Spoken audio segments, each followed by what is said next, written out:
am here, Ian. Hello, everyone. I'm Grainne, and welcome to our second Lloyds Careers Live of 2025. And it's just 1 week to go before we reach National Apprenticeship Week. So we've got over 1,300 of you joining us this evening. But if this is your very first time, then welcome to the careers fair that comes to you.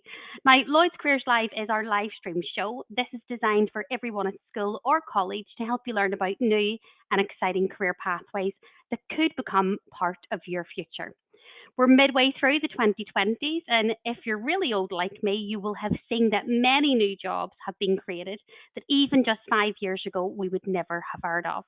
So, Lloyd's Careers Live tonight is all about giving you some insight, the skills, and the confidence to make your next best step and imagine what's next for you.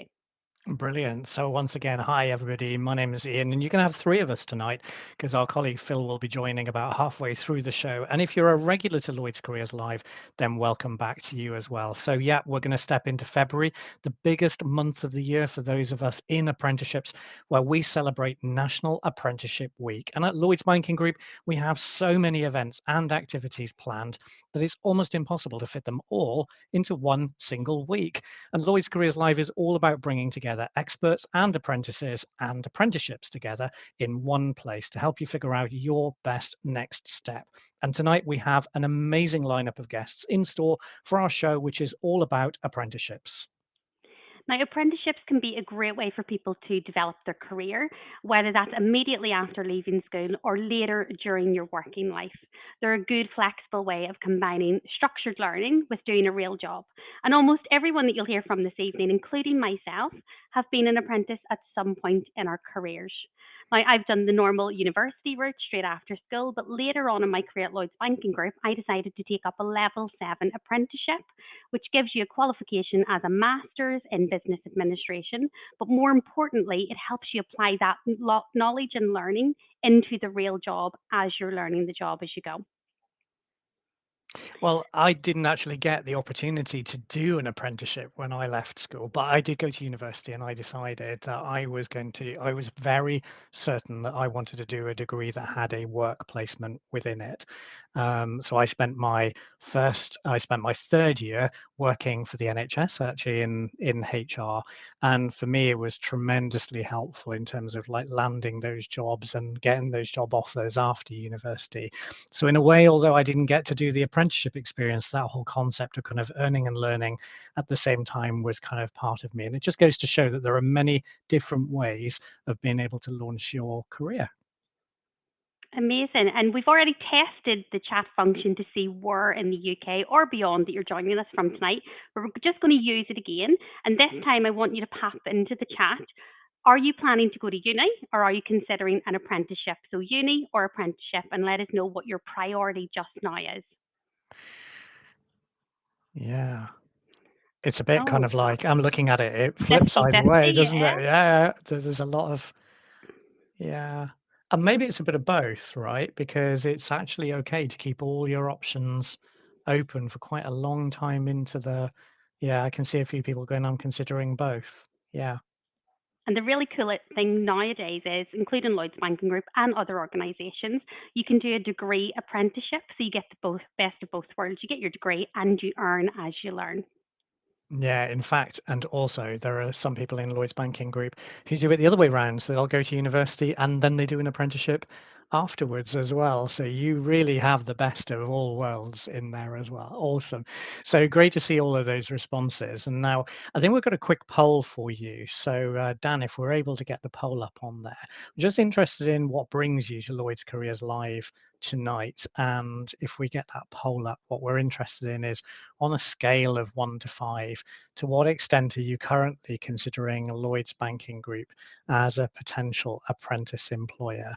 Now, when that poll comes up, we don't really mind what answers you put in, so we're quite happy that you're honest about it. You know, if you're feeling at the very curious stage and you're just not sure, and that's why you're testing us out this evening, then that's okay to put a 1. If you can see yourself taking over from Grainne and myself as future presenters of Lloyds Careers Live, then maybe that feels like a 5 in there. It really doesn't matter in there. 600 responses there, Grainne, 700. There's Yeah. lots of voting going on really quickly. lots of people in the middle, so not sure, kind of on the fence, having to think about what they want to do. So hopefully tonight will help you move up on that scale a little bit closer to a 5. So we'll come back to that later in the show and we'll see how those scores have changed. Now, tonight's show is all about apprenticeship. So it makes sense that our first guest tonight is Kathryn Marshall, MBE. Now, for those of you that have never met Kathryn, Kathryn is a senior manager for apprenticeships here at Lloyds Banking Group, but she's also the vice chair of the Apprentice Ambassadors Network, which is a collective of lots of different employers all working together to improve the apprenticeship experience. And as we've promised, Kathryn herself has also been an apprentice. So welcome, Kathryn, to Lloyds Careers Live. Fantastic. Really great to be here when we're talking all about apprenticeships. So thank you for having me. Excellent. So, Kathryn, I suppose we shouldn't assume that everyone knows as much as we do about apprenticeship. So let's start with the basics. What is an apprenticeship? So an apprenticeship is basically a structured development journey that is attached to a specific job. And that's the really important thing. So when you're looking for an apprenticeship, you want to be looking for a job that's going to be interesting to you. You want to be looking for a career path that will be of interest to you. And on that structured development journey, what you'll be doing is spending probably around 4 days a week really focused on your job, and then at least 1 day a week focused on your development. And as part of your development, you'll be looking at the skills, the knowledge and the behaviour that you need to develop to be really successful in that particular job. So, Kathryn, we're all accustomed to knowing what our GCSEs are for, why we do A levels, what hires and advanced hires, and even university degrees are all about. But apprenticeships use a bit of a different system called levels. Could you help demystify that for the people on the call tonight?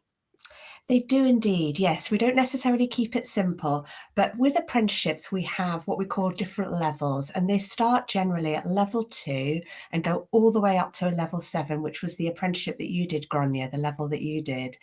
So a level 2 typically is sort of aligned with GCSEs. So that's the kind of level that you're looking at. Level 3 would be aligned to your A levels.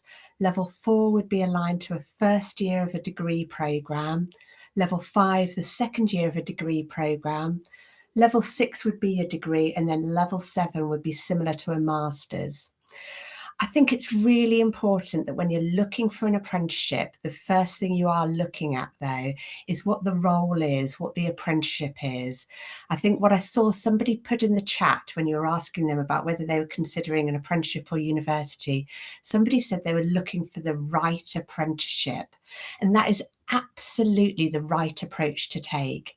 So don't think I must do a level 4 apprenticeship or I must do a degree apprenticeship. Look to see what's the job that you want to do and that what levels of apprenticeship are available with that particular job. Great advice. So think about the role first, then look at the level.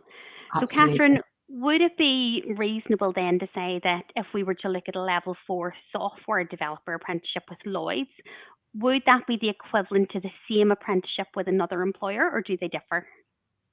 Absolutely. So the qualifications are all standard across different employers. In fact, apprenticeship programs in England are called standards because they're all exactly the same. So they all specify the knowledge, the skills, and the behaviours that you need to learn in that particular apprenticeship program. And you'll go on that development journey. That will probably vary employer to employer. So definitely find out when you're doing your research around the different types of delivery methodology that might be of interest to you, that might appeal to you. But they're all standard. And then at the end of an apprenticeship program, once you've completed your development, you'll go through what we call the endpoint assessment. And again, that is standard across all apprenticeships and all employers. So everybody goes through the same assessment. And then, Kathryn, we talk a lot about UCAS at this time of the year for those at the right age range to start to think about next steps. If you're applying to uni, usually the university sets the UCAS points that you need, but how does that work for apprenticeships? So again, it does vary probably employer to employer and programme to programme. So definitely do your research depending on the apprenticeship programme that you would be interested in. As an example, in Lloyds Banking Group, on some of our programmes, we might ask that you have A-levels, but we don't stipulate what grade you need. So we're not actually looking for those UCAS points. But you might find that some other employers are asking for specific UCAS points. You might find as well, depending on the level of apprenticeship and the type of apprenticeship, that you don't even need A-levels. It's more important to understand the potential that you have and the strengths and the skills that you can bring to that particular role. So definitely do your research. Qualifications do vary programme to programme. Something else interesting as well, which has been announced new this year, actually for a level 3 apprenticeship, that does actually come with UCAS points itself. Oh, So wow. you could have done a level 3 apprenticeship instead of your A-levels, and you'll get those UCAS points if you then decided to go to university afterwards. So lots of new changes then that we need to be aware of. So, Kathryn, if we think back a little bit in time, probably when I was leaving university, this would have been relevant. Less than 10% of the population had a degree. So lots of the best jobs were really reserved for those graduating from uni. How are we seeing apprenticeships change in that landscape? So absolutely, apprenticeships are changing that landscape. And because what's important to employers is experience. And experience on the job. And so more and more employers are thinking about taking on apprentices in their organisations, because not only will those apprentices get a qualification and get all the skills and knowledge they need from their development programmes on their apprenticeship, but they're also getting experience from day one. The experience of learning different things, working with different people, and that is so valuable. So more and more employers are looking for apprentices to really help them meet the needs for their talent organisation going forward. And you've kind of touched on this next question. So if we think about beyond the study and the qualification that the new apprentices get, what are you seeing those new apprentices at Lloyds grow in perhaps faster than if they had gone down the traditional uni route? So I think every apprentice I speak to says without a doubt what they have got from their apprenticeship programme is bucket loads of confidence. So as well as having all those learning opportunities, they have absolutely grown in confidence and really feel as though they can flourish in their careers. So that's absolutely what we see from all of our apprentices. I think every apprentice has the opportunity to learn from other people. So as well as that structured development programme, they've got a whole network. In Lloyds Banking Group, we've got 60,000 colleagues. Everybody is there to help them on their learner journey. And you learn so much from other people. You learn from watching them, you learn from talking to them. You can learn about what your future career pathway might be by going to shadow somebody and just saying, can I find out a little bit more about your job? So that opportunity to learn from others, to really grow in confidence, as well as having that structured development programme and the qualification, I think are some of the magic ingredients of an apprenticeship. So it sounds invaluable having that network within reach. Now, studying and working can be tough when we're balancing that together. How does Lloyds help ensure apprentices get that good, healthy work-life balance? And it is tough. It is definitely tough. An apprenticeship is not an easy route, but your employer will absolutely help you with that. So they will make sure that you get the time to focus on your development, and that will more or less be a day a week. Now, for some people, they like to block out that time. So it might be that Thursday is their apprenticeship day and their out of office is on their Outlook, they're closed down on their calendar, and they're really focusing on their development. Some other people like to do it where they study best in the morning. So they might like to block out some time every morning to really focus on their apprenticeship. So it does vary person to person. But the line manager that you have is going to be there to support you, to understand what you need. And then we work with different training providers as well. You'll hear from one of them later. and you'll be assigned a coach from that training provider, and they will also help you to understand what your priorities are, what's coming up in the following month, and where do you perhaps need to dial up some of your time. You might have a particular assignment or project that you've got to do, and to help you really prioritize that. I think the other top tip I would always give our new apprentices is start as you're meaning to go on. So make sure you're keeping that reflective diary, you're keeping a record of your learning, and that will really help you get into some good habits throughout your apprenticeship, but also beyond your apprenticeship. You're going to get into such a focus of learning and focusing your development, reflecting on things that you've done, things you could do better, which will stand you in brilliant stead post-apprenticeship as well, and whatever your career takes you to. Amazing. And you talked about then post-apprenticeship. Final question, Kathryn. What does career progression look like beyond that apprenticeship? So again, it does vary apprentice to apprentice and programme to programme. So some of our apprentices might progress onto another apprenticeship programme. So for example, if you've done the level 4 data analytics apprenticeship, you might then specialise in the degree apprenticeship in data science or the degree apprenticeship in data analytics. So one way of progressing is by completing another apprenticeship programme. Sometimes though, people want to have a completely different career change. And so we've had some apprentices that might have joined us doing financial services, and then they completely change their career and go into software engineering or something different. So there's no set career pathway, but you will get really brilliant career guidance from your line manager and also from your training provider to work out what those next steps are for you. Amazing. Some real exciting different opportunities and pathways there. Kathryn, thank you so much for sharing those insights. I'm going to hand over to Ian, who's just joined back on screen. That was amazing, wasn't it? So great insight there from Kathryn, and you really were hearing from somebody who knows so much about apprenticeships. There's almost, we think that sometimes there's nothing that Kathryn doesn't know about it. So thank you so much for that. So I'm just going to be joined now by, and also for Grainne, thank you. I'm going to be joined now by our next guest, who is Louise from BPP. Now, you may not have heard of BPP, but actually when I was out for my run around Bristol Harbourside on Friday evening, I went past the BPP University, and they're actually one of the largest training providers in the UK, helping thousands of professionals every year study for and pass professional exams, both within and outside the apprenticeship profession. So Louise, welcome to Lloyds Careers Live. Thank you. It's absolutely wonderful to be here, and thank you for the warm welcome. Yeah, you're a little quiet. We may have to get you to shout up. So, is that any better? I think that is so much. Yeah, that is so much better.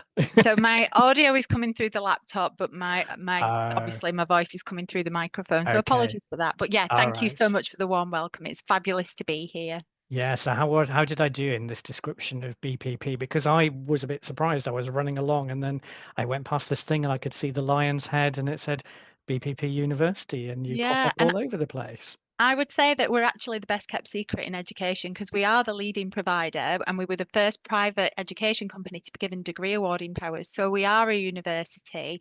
And as Kathryn mentioned, we deliver degree apprenticeships and also master's degree apprenticeships. So, from entry level, from level 2 all the way up to level 7. So we work with individuals to really help shape their careers. So yeah, I feel very, very privileged to work for BPP. Yeah. So how does BPP support apprenticeships then? Because I guess that's our audience this evening are going, still want to understand this role of this thing called the training provider in the mix of apprentices.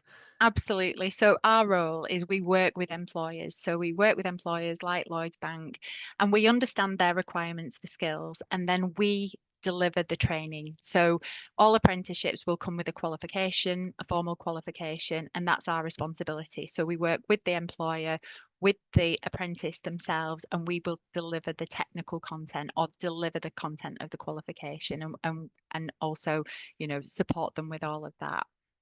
Yeah, and I think Kathryn was mentioning the kind of the coaching side as well, because I guess the thing is, you guys, like every apprentice is going through a learning program as one individual, but you have the advantage of having seen lots of students. You know where all of the potholes are in the road. Absolutely. So we help thousands of apprentices through programs every single year. We work with majority of employers in the country, and where an apprentice will come into a group environment for their lectures or for the content, so they'll be attending those sessions. That'll be a group environment with other apprentices, so they'll get that opportunity to network and work with their peers, and that's delivered by a technical tutor who will have worked in industry themselves. But then in addition to that, every apprentice is assigned their own coach. So a coach works with them on a one-to-one, and their responsibility is to support that apprentice, keep them on track, keep them on target, fill in any gaps. And they'll also meet with the apprentice's line manager to make sure that, that apprentice is getting all the support that they require from the workplace, and also that they've got exposure to the experience that they'll require to complete their apprenticeship program. Amazing. So lots of our students will be used to learning in a formal school or a Mhm. college environment. So how different is the style of learning then between, say, an apprenticeship and then studying for your A levels, as many of our students tonight will be doing? Yeah, absolutely. So I think first and foremost, the key thing with apprenticeships is that it's skills based and it's also work based.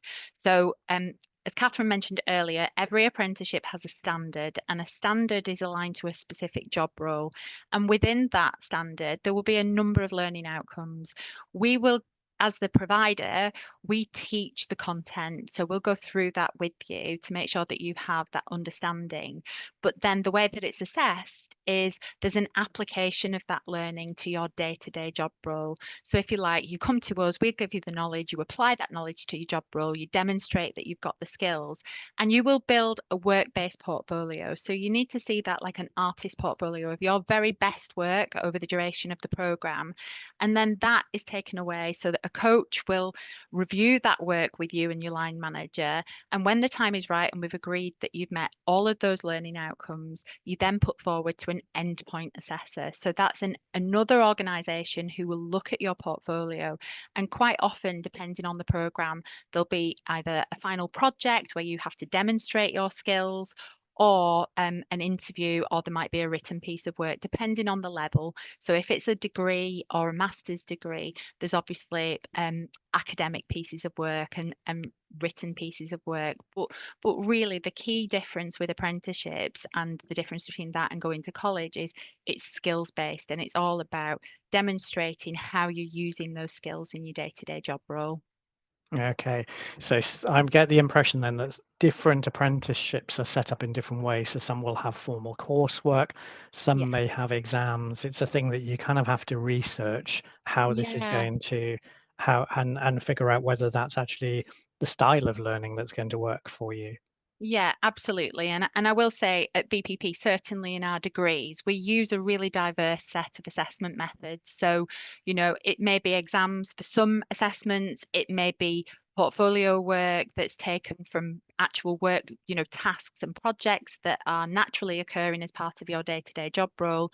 Some of it might be written work, some of it might even be to deliver a presentation, and some of it might be expert witness testimonies from your line manager or your peers that demonstrates that yes, I've seen them in their day-to-day job apply these skills at this level. So it's really diverse, and I think that's the great thing about apprenticeships. It isn't a one size fits all. We appreciate that different people have different skills and abilities, and it makes it a really inclusive option for people because it is skills based and it's aligned to the day-to-day job that you would be doing at Lloyds or wherever you go on to do your apprenticeship.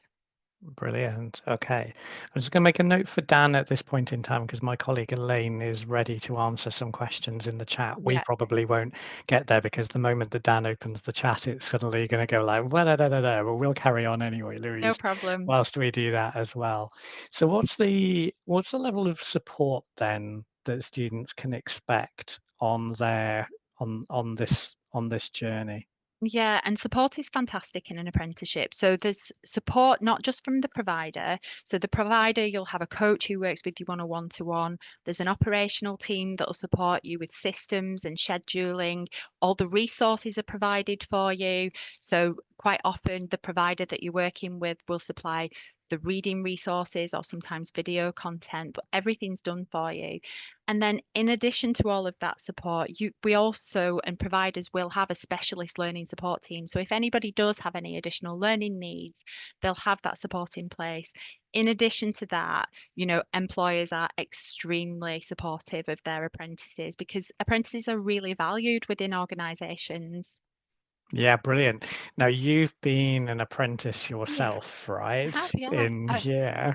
So what are the key, we've heard from Kathryn, right, that there's a lot to do. Earning and learning sounds like almost too good to be true, but you also have to work for it as well. So are there any key time management tips then that you've kind of observed that really help students to succeed? Because I guess sometimes students can actually practice some of this wisdom now. You don't have to wait to be an apprentice to get good time management, do you? 100%, absolutely 100%. So the biggest thing, and it's a very valuable life lesson that I've learned from experience, is don't leave it until the last minute. So I've mentioned already the way that apprenticeships are assessed is for you to take that knowledge and apply it within your job role. And because you're working at the same time, within a work environment, anything could come up. You have a deadline, there's an emergency, and that will take up your time. So when you are given a deadline or a piece of work by your provider, start on that straight away. Don't leave it till the night before, because quite often in an apprenticeship and the work that's required, you will need to work with various different stakeholders, various different levels of people across the organization, and quite often you might be reliant on them to get your piece of work done. So I would say definitely get started on that straight away, and also always have a to-do list. So whenever you're asked to do something by your employer, have a notebook, write on your to-do list, add to the list, learn to prioritize, but just always building your apprenticeship work in that as well. Brilliant. I'm sure we could do, I'm just thinking we could probably do a Lloyds Careers Live just on time management, because we've all had our own learning curves in there. But thank you so much for your time this Anytime, it's an evening. absolute pleasure. Yeah, thank you ever so much, Louise. All right.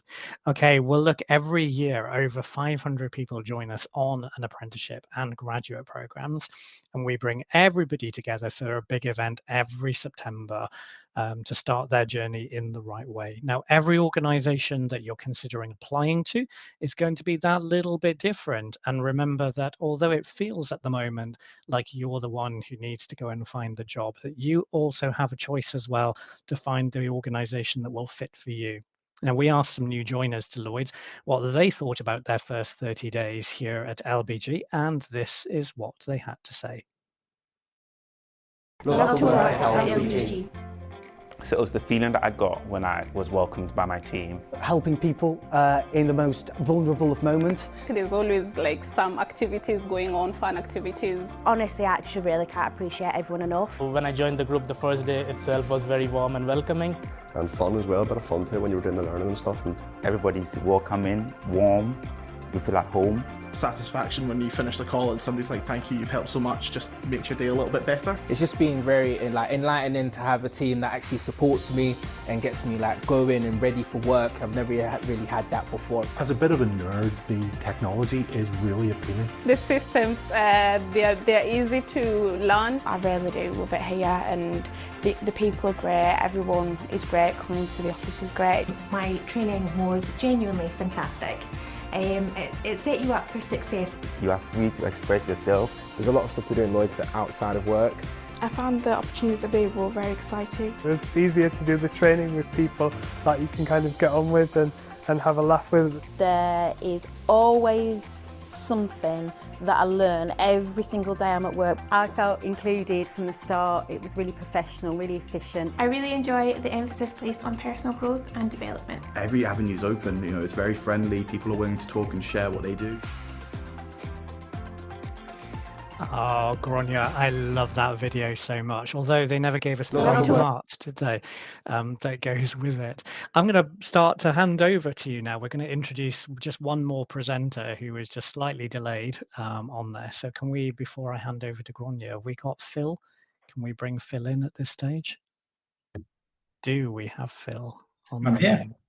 There you are. You're fresh from Manchester or Wolverhampton or wherever you are then. So, Phil, before I hand over to Grainne for the next section, do you want to just introduce yourself rather than we just like, oh, there's a strange person who's now taking over from Careers Live. So Hi, just I'm introduce Phil. yourself and then on with the show. Hi, so I've just travelled down to Wolverhampton from Manchester. I work in transport, and we had a 2-day team training event. I joined Lloyds on a level 4 data analyst apprenticeship, and I'm really excited to be here to talk about how these are great steps in your career. And I'm looking forward to what's coming next. Yeah, brilliant. Okay, well, I'll hand over to you, Phil, and actually to Grainne for the next section. All right, over to you, Grainne. Thanks, Ian, and welcome, Phil. So we're now halfway through this month's episode of Lloyds Careers Live, and we've covered so much already. But now it's time to catch up with some of our apprentices and discover a little bit more about their journey. And first up, we have Robyn. So welcome to Lloyds Careers Live, Robyn. Hiya, lovely to be here. So, Robyn, it seems everyone in our workplace and other organisations have really complicated job titles. Can you tell us what your role is, and more importantly, how would you describe what you do to friends and family outside of Lloyds? Yeah, absolutely. So I'm a next generation talent consultant, but first and foremost, I'm an HR apprentice. And as an apprentice, I'm in the apprenticeship team, coincidentally. So this basically means that I have a license to learn. And I get involved in lots of different things every day. Some of the things I'm doing at the moment are I'm helping to coordinate National Apprenticeship Week. I know that you mentioned that earlier, Grainne, really exciting. I'm also helping to onboard some new apprentices for next year. And I'm also looking at the apprenticeship awards for later this year as well. So my job is very, very varied, and I work with other colleagues on coordinating different projects. I also get to do lovely things like this and come in and advocate for apprenticeships, which I adore doing. But as I said, first and foremost, I'm kind of learning and developing my skills in HR. Amazing.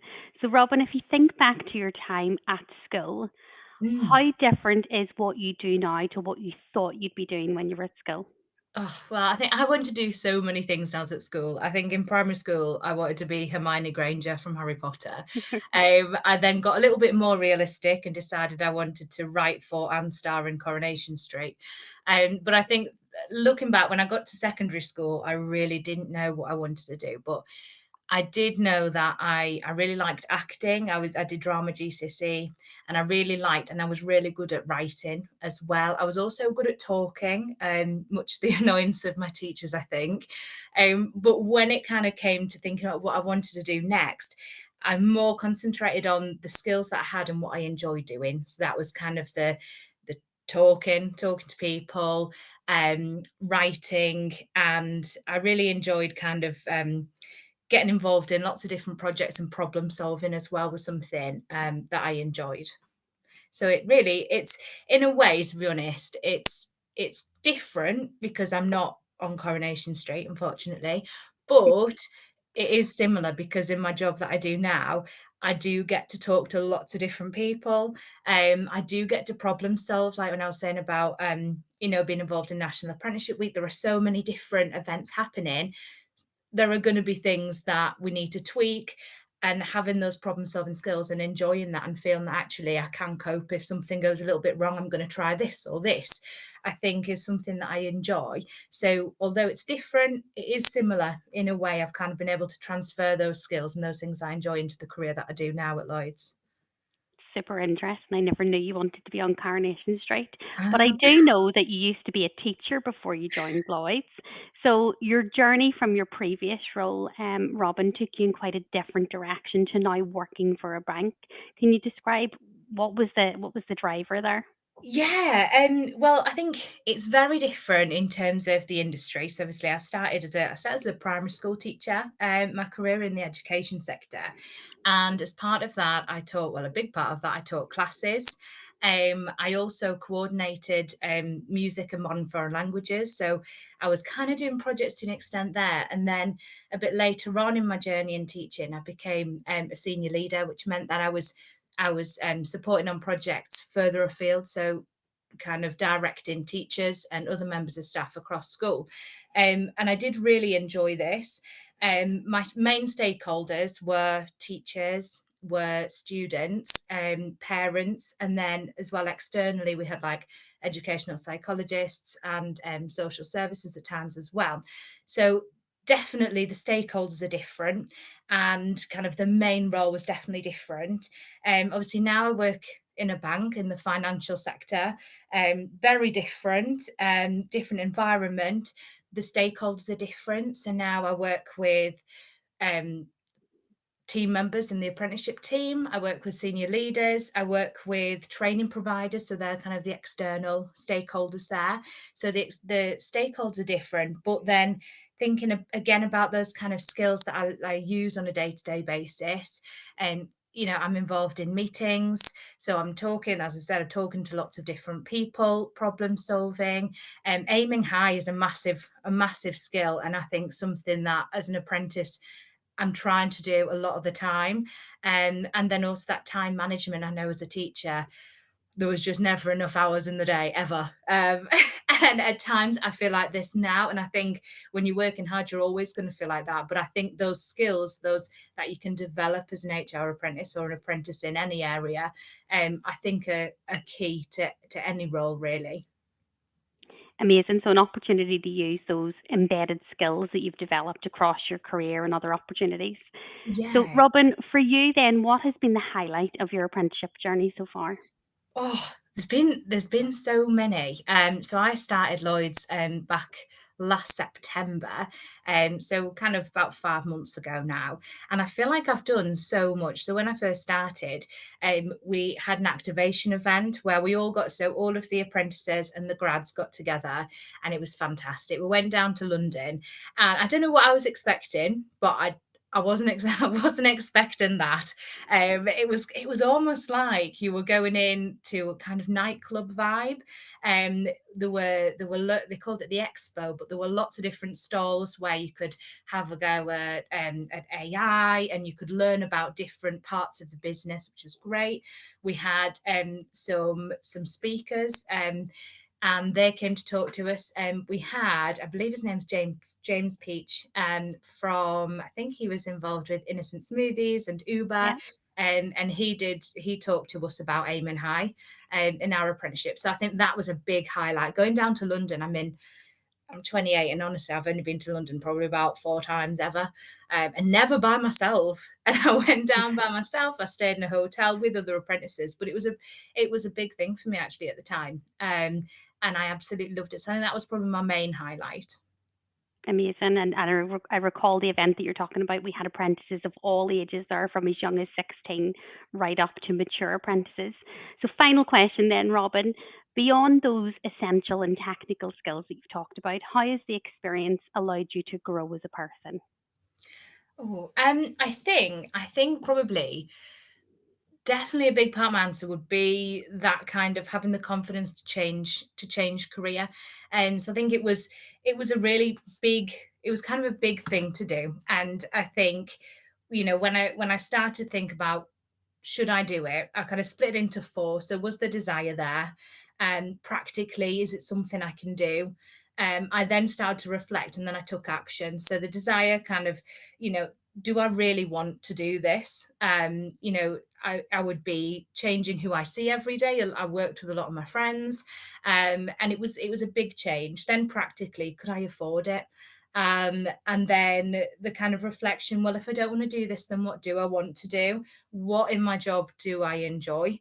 And what do I not enjoy? What am I good at? And then that action was kind of, right, well, I've got to now think about my values, think about what company shares those values, and then learn about that company and then start applying. So I think a big part of kind of what I've learned so far is to, if you're not happy, then have the confidence to change that. But of course, think about those steps first. So I think that was kind of my main my main takeaway, but also time management. So I've kind of gone from an environment where a lot of your time was structured. Each day you do maths 9 till 10, English 11 till 12. Whereas now I'm in a different environment where I have more control over what I do when.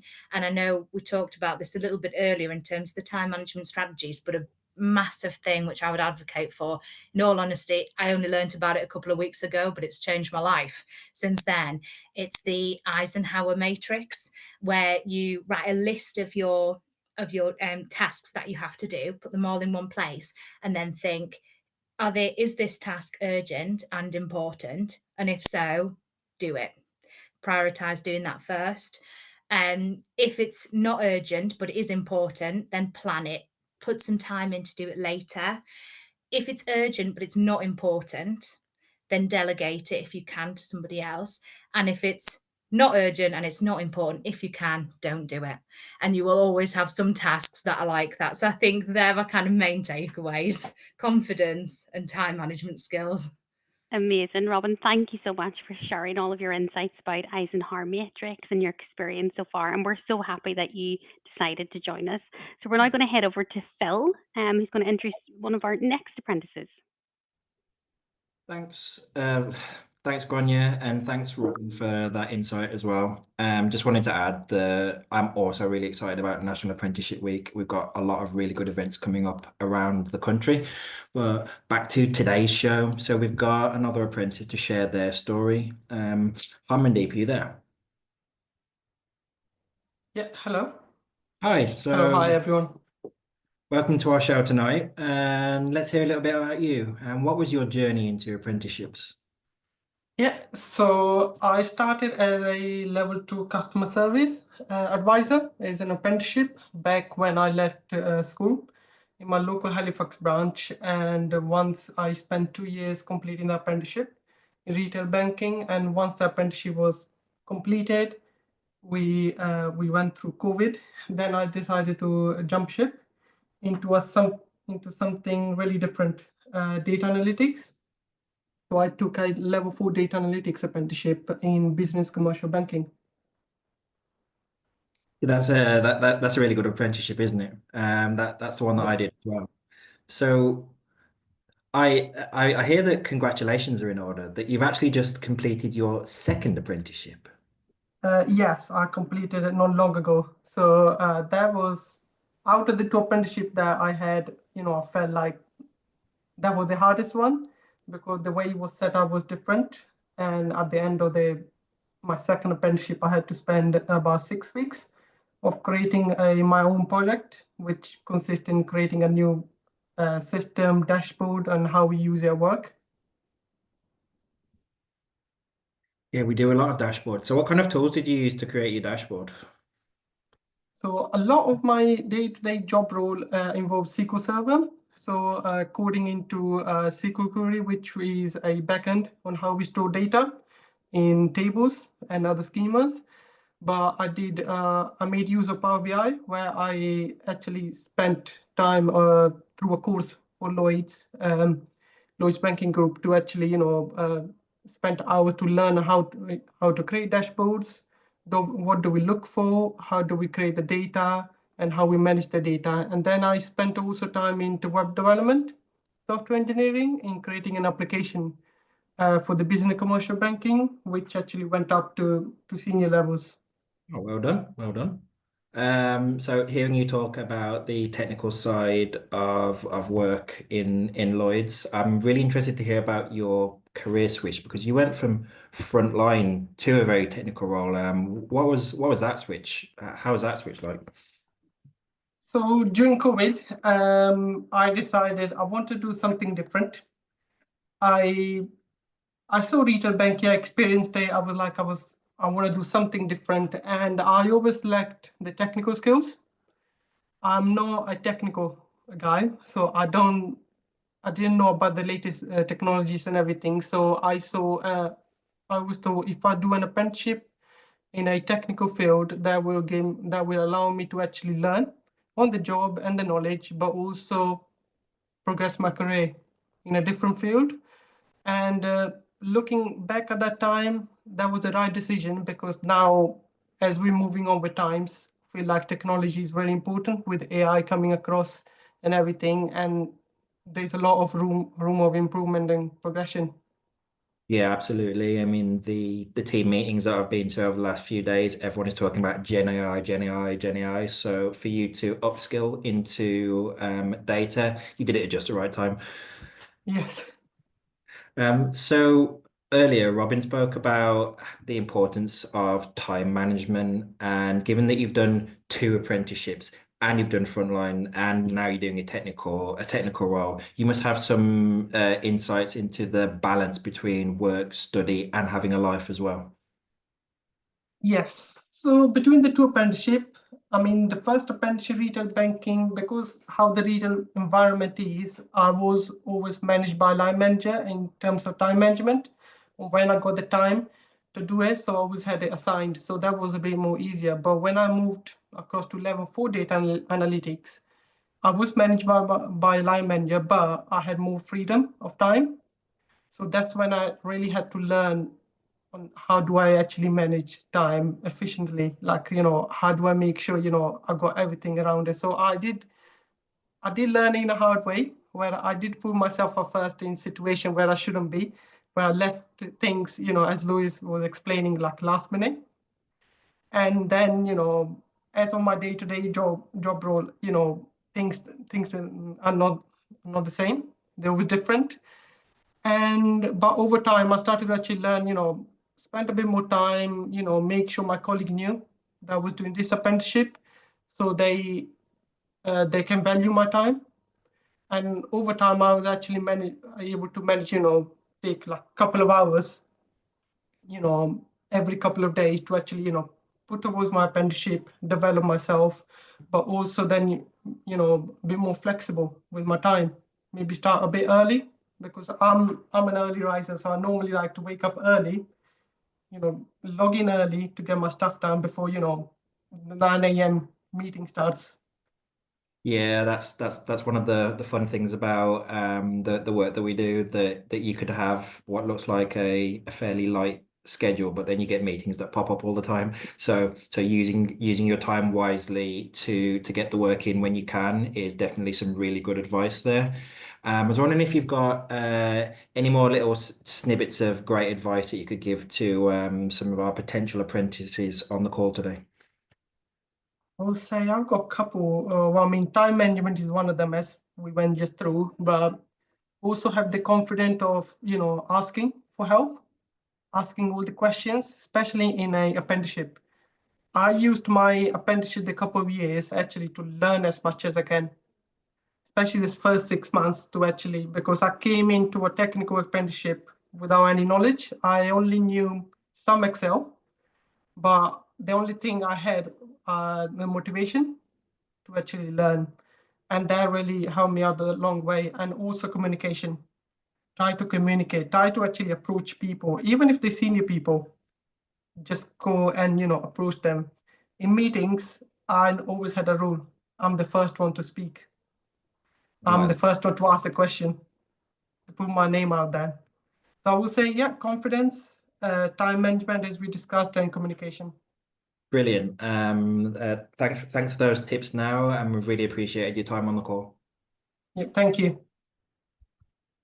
Thanks, Harmandeep. So there's lots of insight this evening, and I hope that's helped the audience learn a little bit more about apprenticeships. Now, we did mention earlier on that Lloyds Careers live streams on the first Tuesday of every month, but that's not the only thing we do to help you on your journey from school to the world of work. Every year, our team offers work experience both in person and through a range of online experiences that help you gather all that knowledge, insight, and get an opportunity to practice the skills to land the right role. Just last year, we supported over 100,000 students in at least one of our activities, so it's a huge operation that we run. But to make it easier for you to understand, we bring everything together into one single platform, which we call Imagine What's Next. Now, that's our platform, and you can join it for free. It gives you access to learning, guidance, access to work experience and other events. And as you get a little bit older and start to consider applying for roles, there's even some Lloyds mentors there that you can ask questions about the application and assessment processes. So the link for the platform should appear in the chat now, or you can scan the QR code over my shoulder on screen, and that will bring you directly to the platform. There's a few questions to log in. So we're going to continue to support you even after tonight's live show ends, and you can speak to all of our mentors on the Imagine What's Next platform. And for those of you in year 13 or S5 or S6, there's some live vacancies that are going to be going up in September this year. So we're going to bring back Kathryn, and she's going to give us a little bit of a rundown on what the opportunities are, the key upcoming deadlines, and what you need to do to submit your application. Fantastic. Thanks, Phil. And seeing all the questions in the chat, I think we've got some people who are really interested in looking for different apprenticeship programmes. So all of our apprenticeship programmes are available on our Lloyds Banking Group talent website. And I think we've put the link in that in the chat as well. We've got some vacancies up and down the country at the moment.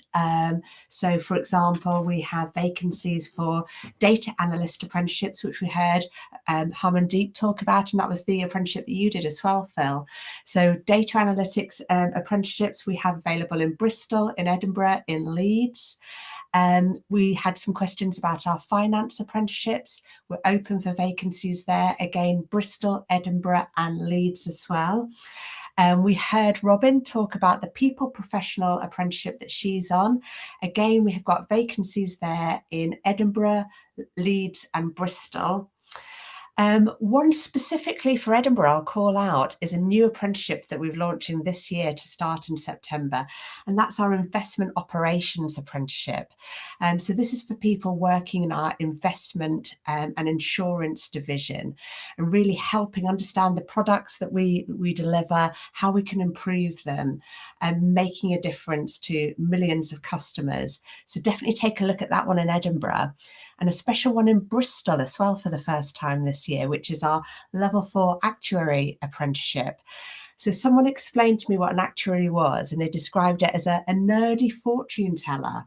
So somebody who looks into the future and predicts what might happen, and therefore looks at the trends and how we need to tailor our products accordingly. So definitely take a look at that one if that's of interest. Those all close on the 16th of February, so we're still open for a couple of weeks, but don't delay. Then we also have technology apprenticeships available, and they're open until the 9th of March. Now, again, they're up and down the country: Edinburgh, Chester, Manchester, Halifax, Leeds, Bristol, Cardiff, just to name a few locations. So if you're interested in working for the UK's largest digital bank, then please do take a look at some of those technology apprenticeships as well. Amazing. Thanks so much, Kathryn, for sharing that. So lots of apprenticeship opportunities now available either through the Early Careers link in the chat or by scanning the QR code for the Imagine What's Next platform. Now, way back at the start of this evening's show, we asked you a question about if you were considering Lloyds as a potential employer. So let's, Dan, launch that poll again, and we'll see now where people would rate themselves. So do you see yourself firmly working for this company serving 30 million customers? You may now be a little bit higher than a 3, maybe some 4s and 5s after what you've heard. Yeah, and we can see lots of 4s and 5s in there. People really making some decisions about what they want to do and whether Lloyds Banking Group features in their future career options. Yeah, it's fantastic to see our stream tonight has helped so many of you, just giving you a little bit more information about what's out there. And don't forget that you could register on our Imagine What's Next Connector platform, learn more about Lloyd's careers, chat with our mentors. I'm on there as well, and some of our other presenters, you'll find them too. If you missed anything, you can hop over to the Lloyd's Career YouTube channel from tomorrow morning, catch the replay, and all the other episodes from Lloyd's Career Live. And please don't forget to leave us a review on LinkedIn. We love to hear how the show has helped you, and we do try to respond to the posts that tag us in as well. Absolutely, tag us in your posts. We love to reshare them and read all of your thoughts about the session. So coming up next month on Lloyd's Careers Live, we will be exploring how to become an entrepreneur. The gig economy expands. It's created lots of new opportunities and for people to reimagine their careers, just not about working for someone else, but also working for your own business. And next month, we'll be exploring the many different options to be an entrepreneur. We'll also hear from people who've done exactly that through their own career choices.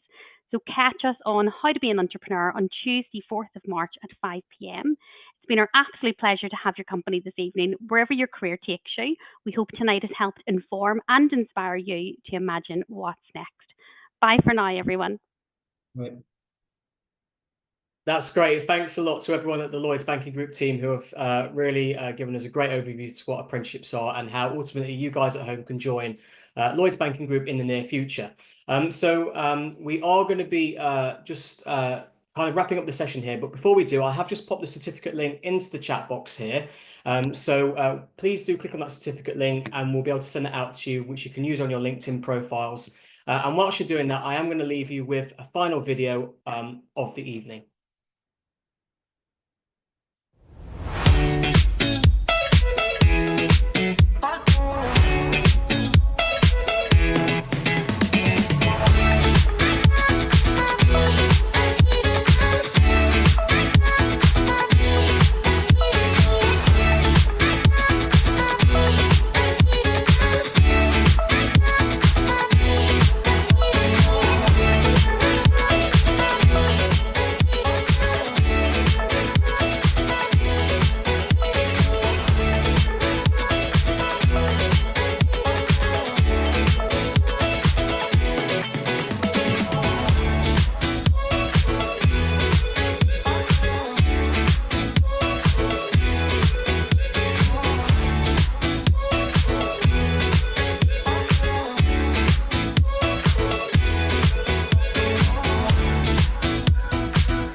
Well, thank you very much, everyone, for joining us tonight. We hope you've had a great session. We'll see you this time next month, the first Tuesday, for How to Be an Entrepreneur. So we hope to see you again at another Careers Live with Lloyds Banking Group. Have a great evening and a good evening.